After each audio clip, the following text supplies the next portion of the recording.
Hello అందరికీ welcome to my channel. ఈరోజు blog ఏంటంటే నేనైతే ఈరోజు స్పెషల్ డిష్ అయితే చేస్తున్నాను. ఏంటంటే క్యాబేజీ విత్ ఎగ్ అయితే చేస్తున్నాను. ఫస్ట్ అయితే క్యాబేజీ చాలా తినాలనిపించదు కదా, ఇలా అయితే ట్రై చేయండి. టేస్ట్ అయితే చాలా బాగుంటుంది.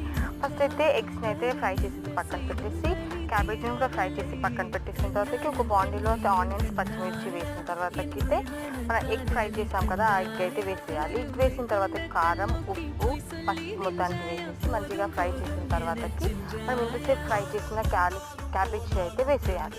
క్యాబేజీ వేసిన తర్వాతకి మంచిగా అయితే కలిపేసుకోవాలి. ఎగ్ విత్ క్యాబేజీ మొత్తం కలిసేటట్టు కలుపుకున్న తర్వాతకి మనం ఇంట్లో ప్రిపేర్ చేసిన మసాలా అయితే వేసేయాలి. మసాలా వేసిన తర్వాతకి మొత్తానికి మంచిగా కలిపేసుకొని కొత్తిమీరతోనైతే గార్నిష్ చేసేయడమే. చూడండి, చూడడానికి అయితే చాలా నోరు ఊరిపోతుంది.